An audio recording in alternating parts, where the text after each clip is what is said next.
Fighter holds a special place in my heart as the very first class I've ever played a full-length campaign in a tabletop role-playing game. The simple fantasy of being able to pick up a blade and cover yourself in steel to face the worst the world has to offer is very appealing. It's almost like the default class in fantasy games like D&D. Unfortunately, DnD 5e and Pathfinder 1st Edition, the two games I have the most experience with, both fail to deliver a compelling version of Fighter. They both take a very similar approach and give Fighter the best equipment proficiencies, a bunch of features that generally increase stats, and not much else. Strap in, fellas. This is going to be a long one. In this video, I'd like to talk about how the Fighter doesn't feel particularly special in 5e and Pathfinder. After that, I'll go over in extensive detail how I believe I've done it better in my own tabletop game, Knickknacks. First, I'd like to talk about Garen. Hear me out on this one. Garen is perhaps the most simple character in all of League of Legends. He runs at you with enormous stats, requires landing 0 skill shots, and in general, isn't capable of making very many flashy plays because of the limitations of his kit.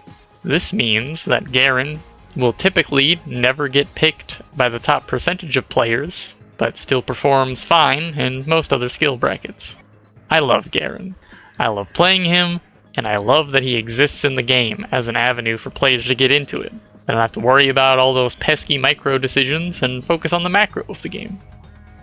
Not everybody shares my opinion of Garen, however. There are many people that believe, because Garen has a low skill floor and ceiling, that he should never be strong. What they typically mean by that is he should be basically unplayable for all but the lowest skill brackets. How people see Garen is how plenty of people see other quote-unquote low-skill characters / classes in other games as well. This is how I often see Fighter get talked about. It's supposed to be simple for new players, so of course it's bad. Or something to that effect. They use the simplicity as an excuse for how it needs to be bad. I do agree that if Garen was a top 10% character, the game would probably be less interesting overall, but that does not mean that he deserves to be tossed into the trash. All this to say, it's possible to make a simple, effective, and fun character at the same time. Keep watching, and you'll find out how. Anywho, on to 5e Fighter. Here is what 5e has to say about the Fighter class, generally, in the class's flavor text. A human in clanging plate armor holds her shield before her as she runs towards the masked goblin. An elf behind her, clad in studded leather armor, peppers the goblins with arrows loosed from his exquisite bow. The half-orc nearby shouts orders, helping the two combatants coordinate their assault to the best advantage. A dwarf in chainmail interposes his shield between the ogre's club and his companion, knocking the deadly blow aside. His companion, a half-elf in scale armor, swings 2 scimitars in a blinding whirl as she circles the ogre, looking for a blind spot in its defenses.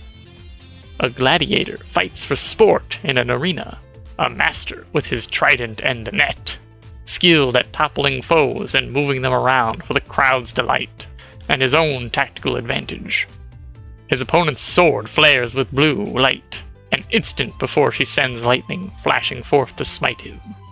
All of these heroes are fighters, perhaps the most diverse class of characters in the world of Dungeons & Dragons. Questing knights, conquering overlords, royal champions, elite foot soldiers, hardened mercenaries, and bandit kings. As fighters, they all share an unparalleled mastery with weapons and armor, and a thorough knowledge of the skills of combat. And they are well acquainted with death, both meting it out and staring it defiantly in the face. Now let's see how well 5e delivers on their description.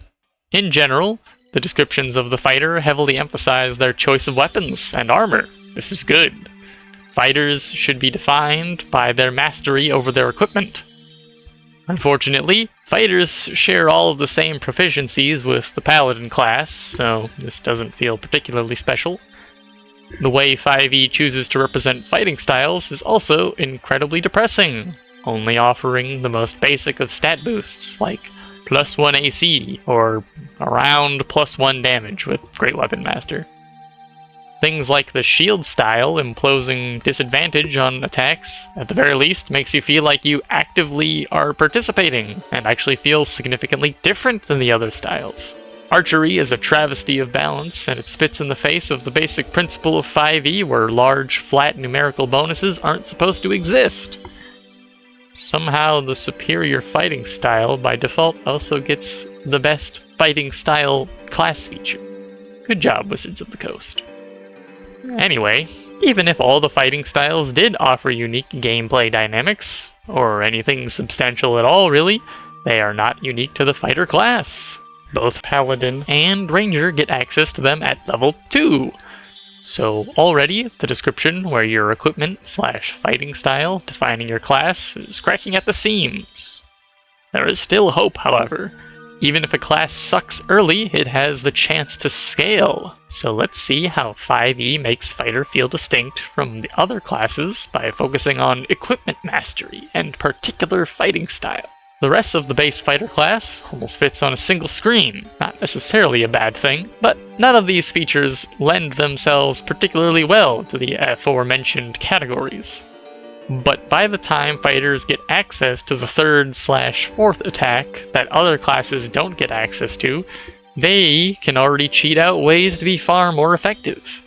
The aforementioned Paladin will already have been dumpstering Fighter in the damage department since level 2 thanks to Divine Smite, and the durability department since level 6 thanks to Aura of Protection, all the while having useful utility like healing HP and status. But I digress. Base class isn't everything. Let's get to subclasses. Champion continues the trend of giving mediocre stat increases, with basically nothing standing out as particularly special. Eldritch Knight is probably the best fighter, because spells make the world of D&D go round, with access to things like shield. Unfortunately, Eldritch Knight doesn't feel particularly fightery. It doesn't even let you blend magic and sword in the same turn until level 7, and even then, it's only a cantrip. Any real spells will cost you level 18. The Battle Master archetype is the only fighter archetype in the base game that feels fightery. It gives you options in combat, including even minor utility to assist allies and inflict CC. I don't have a lot of bad things to say about Battle Master, except that it scales very poorly. Having a single enhanced attack is very strong at level 3 when everybody only has 1 attack, but less so at level 20 when you have 4. In general, I think that Battle Master Fighter is going in the right direction, and many other opinions I've seen online echo this sentiment. I'm not going to go over every subclass, but I'll do some quick thoughts on Xanathar's stuff. Arcane Archer is just another magic fighter, so just read this part where I talked about Eldritch Knight. Cavalier has some neat features, but nothing particularly special, and they tend to be limited. The Samurai class is level 3 multi-class incarnate. Just put 3 levels in, ignore the rest, do something else. Now you might be thinking, Knack, what about Action Surge? That's a really good feature. A really good feature that has absolutely nothing to do with equipment mastery or fighting styles. Fighter might just be the most frequent 2-level dip in the entire game because of this singular feature and how universally desirable it is. Let me repeat that. Universally desirable. Because of how general it is and how early it pops up in the class, it's almost as though Fighter isn't really a class at all. Even if multi-classing didn't exist, I still wouldn't like Action Surge because it makes the game much more explosive. Luckily, 5e as a system makes it pretty hard to be unviable as any class. While Fighter is generally not very powerful, and also not very interesting, it is still playable. I'd give 5e Fighter a D rank. You successfully made a class, and there might be some combos out there that make Fighter even good. but bottlenecking all good fighters into great weapon masters and sharpshooters isn't particularly compelling to me. Now, let's look at what Paizo has to say about Fighter in Pathfinder. Some take up arms for glory, wealth, or revenge. Others do battle to prove themselves, to protect others, or because they know nothing else. Still others learn the ways of weaponcraft to hone their bodies in battle and prove their mettle in the forge of war. Lords of the battlefield, fighters are a disparate lot, training with many weapons or just one, perfecting the uses of armor, learning the fighting techniques of exotic masters, and studying the art of combat, all to shape themselves into living weapons. Far more than mere thugs. These skilled warriors reveal the true deadliness of their weapons, turning hunks of metal into arms capable of taming kingdoms, slaughtering monsters, and rousing the hearts of armies. Soldiers, knights, hunters, and artists of war. Fighters are unparalleled champions, and woe to those who dare stand against them. Fighters excel at combat, defeating their enemies, controlling the flow of battle, and surviving such sorties themselves. While their specific weapons and methods grant them a wide variety of tactics, few can match fighters for sheer battle prowess. Again, we see a lot of emphasis placed on their armor and weapons, with the lines like, turning hunks of metal into arms capable of taming kingdoms. Just like 5e, Fighter gets very similar proficiencies to classes like Paladin, with the exception being the mostly irrelevant Tower Shield. Its singular level 1 feature Fighter gets access to is a bonus feat. This makes Fighter surprisingly effective at snagging the combination of feats required to play the game early on, but the bonus feat as the primary feature tends to fall off, and fails to scale particularly well. General features like armor and weapon training increase AC, attack, and damage. Not having a speed penalty for wearing heavy armor coming in at level 7 feels miserable when other casters could cast effortless armor to give them the speed when it counts. Having attack boosts only apply to specific weapons actively makes you feel like you aren't a master of weapons plural, but rather a singular weapon. The advanced training options are typically best reserved for more generic stat upgrades, with the handful of utility options being pretty terrible, minus weapon spirit. In general, the base fighter class is about as bare bones as it gets. Pathfinder has way more customization options with feats, but it gives some really heavy champion fighter vibes in general. Also, something to note, the advanced training options weren't in the original fighter class. They were added later on in an expansion, just to put things into perspective of how powerful they believed feats were. Again, I won't go over every archetype, but I will mention a handful of them. Archer Fighter does something neat in allowing you to use their combat maneuvers through ranged attacks. Cool in theory, but combat maneuvers in practice are their own can of worms. Their head's in the right place, giving Fighter a unique thing that only they can do by making stylish bow options. Mobile Fighter makes weapon training much more versatile, only requiring you to move to get the bonus. This added versatility goes a long way to make Fighter feel like their arsenal is more deadly than others. Two-handed Fighter is about as basic as it gets for melee DPS. I think that the two-handed Fighter is a decent baseline for the kinds of DPS a fighter should output, but Fighter still has terrible target access and little in the way of doing anything outside of attacking, and two-handed Fighter does nothing to address this. Pathfinder is notorious for clogging its books with waves of garbage, unplayable content, so I could really tear into a ton of archetypes and just ask, why? Why is there an entire fighter archetype dedicated to acquiring the most basic defensive enchantment in the game in Fortification that you are probably going to just buy anyway?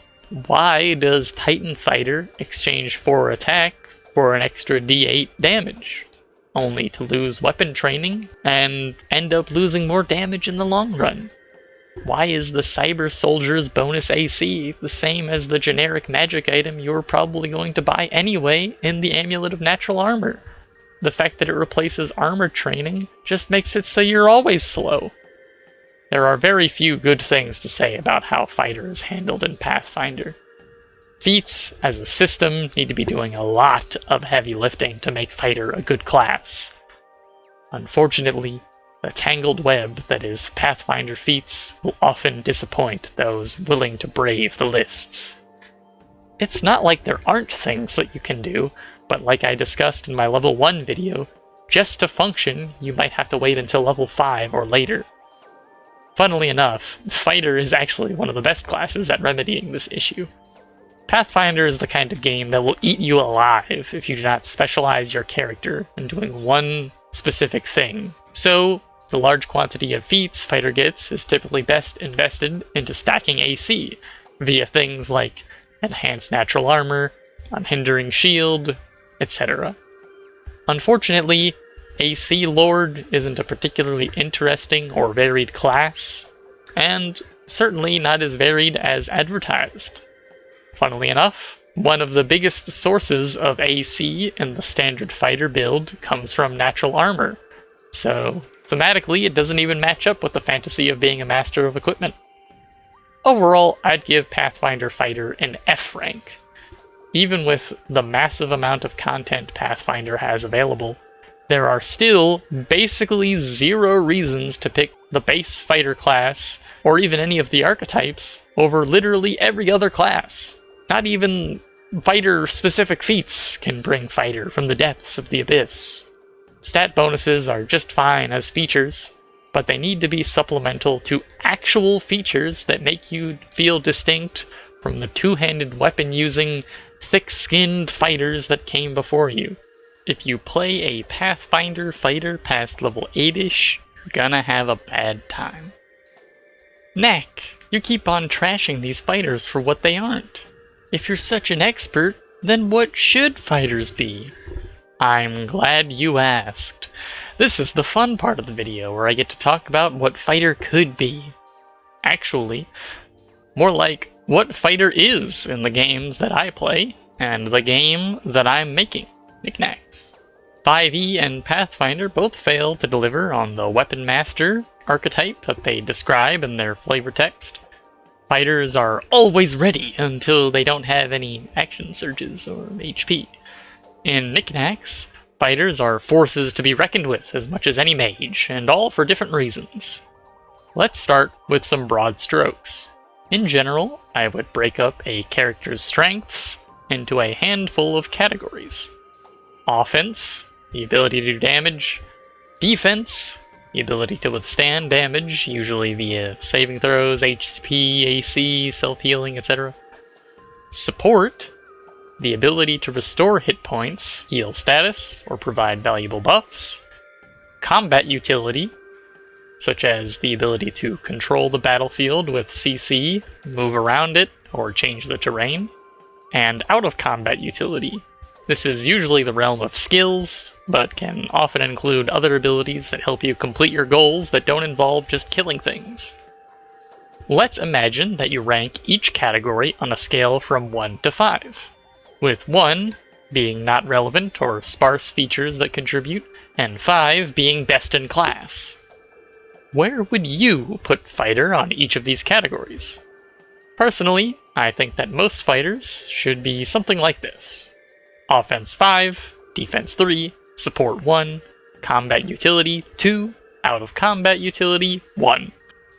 Fighters should be the premier DPS class, with the necessary stats to not get bowled over. They have some ways to lock down their enemies, so they can keep their foes in melee, but usually not much more. This is a basic assumption that I go into whenever I design a fighter class. I will now go over some of the archetypes me and my friends have made over the years, starting with what I consider the crown gem, Aran. My friend who made the class is a fucking loser who plays MapleStory, so that's where the name comes from. The basic idea behind the class is horde fighting, using mastery over slashing weapons to cleave through many enemies at once. It utilizes the tried and true method of activating the monkey brain. Reset on kill. Every time you knock out an enemy, you get an additional attack. You can also make AoE melee attacks, striking at all creatures within reach at once.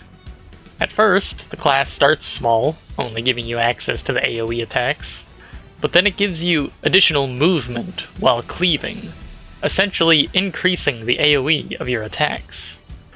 Then you get more attacks when you knock out an enemy. Then the movement doesn't require an action. Eventually, you get to the point where, theoretically, with enough enemies and luck, you can get an infinite number of attacks and movement, allowing you to cleave through an entire army in a single turn. Having played it several times, I can say that Aran is one of the most fun classes I've ever played. Maybe even the most fun class I've ever played, period. It even worked in a broken fighter-averse game like Pathfinder. It only took playing a few dud fighters that failed to live up to the fantasy, but my friend managed to create a banger of a class that I believe is so fun and thematically appropriate for fighter, it is worthy to be in every version of a combat-focused fantasy tabletop role-playing game. Spin to win. The next is Dark Knight. It's another fighter class my friend made that was inspired by MapleStory. If you look back at the numerical ratings I made for what I think fighter should be, Dark Knight would sacrifice a few points from the damage section to increase defense and combat utility. They still do enough damage to be a threat, which is essential to the core gameplay of Dark Knight. The class is designed to exist in the middle of the battlefield. No, really, that's it. It's supposed to be a zone control type of character with a heavy focus on attacks of opportunity and HP. You remember what I said about Garen? Dark Knight is intended to function very similarly, where their overwhelming stats demand respect, or you could end up impaled at the end of a spear. This very simple increase stats is taken to the absolute extreme. My buddy gave Dark Knight much more HP than your average fighter, and gave such extreme bonuses to perception, intimidation, and attacks of opportunity that it takes the most elusive of creatures and the most hardened of wills to combat them head-to-head using raw numbers. This is another class we have collectively played or used many times, and again, it makes for a brilliant addition to the game. It has such a distinct identity, a well-defined role, and even a distinct visual design that actually makes you afraid to be an adversary to one. It especially makes a good recurring villain, thanks to its propensity to live through encounters, its distinct visual design, and a unique buffing ability it gets to buff hordes of allies. It goes all in on the idea of polearm zone control tank, doing the fighter thing of specializing on a particular fighting style to great effect. Bloody Finger is an idea I have put to paper, but still requires some testing to tune its numbers. It's inspired by several features in Elden Ring, namely PvP-related things, such as the Invasion class feature and a propensity for bleed weapons. The class perfectly exemplifies what a DPS character is supposed to do. Any fight that goes on for an extended duration will always favor a Bloody Finger, as their signature class feature allows them to make people explode violently in blood, with infinitely scaling exponential damage based on how many times they've sliced at you today. The Invasion feature allows you to place a symbol on the ground and then appear from it as a crimson, red, spectral, and, importantly, weaker version of yourself. This feature allows you to essentially be in two places at once. This can allow players to defend home away from home, or villains to show themselves early on in a campaign without much threat to themselves. Again, here we see a fighter who goes all in on the bleed weapon. It allows them to do some really silly anime nonsense like sheathing their sword to make people explode in blood. You can slice and dice at the air to cause bloody sword slices to fly out from your blade. Because of the rapid damage scaling they have, Bloody Finger has some of the highest single target damage in the entire game. Really makes you feel like John Elden Ring. Standard Fighter is the name people typically use to talk about Pathfinder's AC fighter, but I took it literally. Standard Fighter is vaguely based on Jarvan IV from League of Legends, mostly as an inspiration. In Knickknacks, it revolves around a banner/flag you can summon from the sky to slap your enemies for minor guaranteed damage. The flag itself anchors you temporarily to a point where you and your allies can rally to and fight together. Pathfinder has a neat set of feats in the game called Teamwork Feats that provide you with more substantial bonuses, so long as you fight alongside an ally that has the feat as well. The Standard Fighter can use their flag to enable some of their own Teamwork Feats, and it also creates an aura that gives allies all of your Teamwork Feats. In general, the Standard Fighter sacrifices some damage for some supportive capabilities and combat utility, such as the ability to make creatures more susceptible to their allies' attacks, the aforementioned Teamwork Feats, and snapping allies out of CC by slapping them. Later on, the power of their flag grows to lengths so extreme that it creates an impenetrable barrier. While Standard Fighter doesn't require using a specific weapon, the Rallying Allies Frontline Bannerman feels like an appropriate fit for Fighter, in my opinion. Kazekenshin, or Wind Swordsman, is ripped straight out of League of Legends. The Yasuo class brings with it all of the frustrating slipperiness that the character brings. It primarily focuses on attacking to charge up Steel Tempest, an attack which whips up a whirlwind to disrupt the battlefield. The class becomes more durable the more it moves. The more enemies there are, the more it moves, and Steel Tempest does well against groups of enemies. Later on, the class gets access to silly levels of mobility, teleporting and dashing across the battlefield with ease. This is my take on a mobile fighter with a flair any League player will recognize. The final archetype I'd like to showcase, I can't really take credit for. I have a confession to make. Pathfinder has a fighter in it. A good one. But it's only kind of fighter. Look, it's not under the fighter class, but it has some features that are similar to fighter, and who cares what it's classified as? Pathfinder's Swashbuckler is actually a perfect representation of what I think a fighter should do, even if the visual flair is off-brand. While most fighters choose to clad themselves in the heaviest armor, the Swashbuckler prefers to defend itself with the power of panache. Swashbuckler hyper-focuses on the idea behind what a fencer does. A supreme duelist whose offense is their defense, allowing them to deflect blows with such effectiveness that it leaves their opponent open for counterattacks. They only require a light weapon in the main hand and a tiny buckler in the other to become a terrifying foe. Their signature ability, Parry and Riposte, is their bread and butter, allowing them to get out of fights completely unscathed against inferior fighters. They also have other abilities that allow them to evade danger, such as the ability to move off-turn and gain AC, potentially putting them out of an AoE. In general, Swashbucklers are the best duelists around, with their signature Parry and Riposte ability giving them an edge over virtually all marshaled combatants, especially in melee.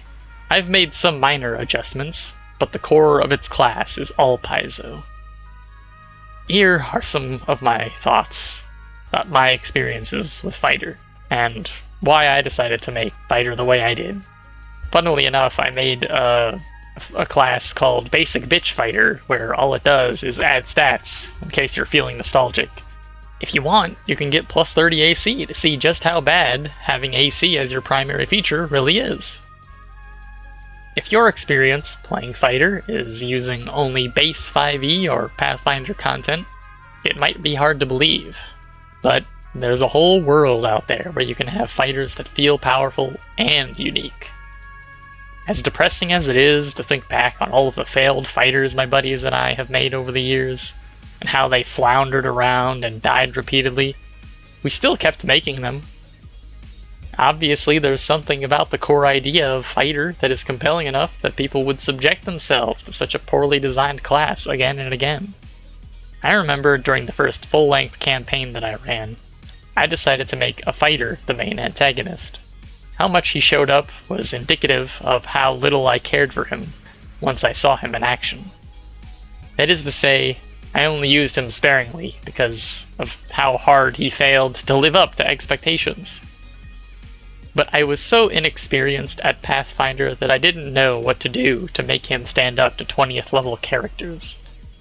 I gave him all kinds of stat buffs, magic items, etc., and it paled in comparison to classes like Paladin that just had good features.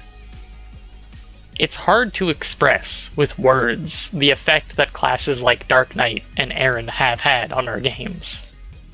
We've had the primary obstacle standing between us and a successful prison break as a Dark Knight fighter, and it was terrifying how effective he was at his job. Our full party must have spent multiple turns just trying to walk past this singular dude to escape. I've had a player who was an Aran that got a magic item that gave their attacks practically infinite reach for a single turn, and regretted making that stupid spaghetti sword practically every combat I made. There was no number of enemies I could include to make those fights more difficult. The more lesser creatures I included in a combat, the easier it became. I wouldn't recommend letting your melee characters become ranged, even if it is only for one turn.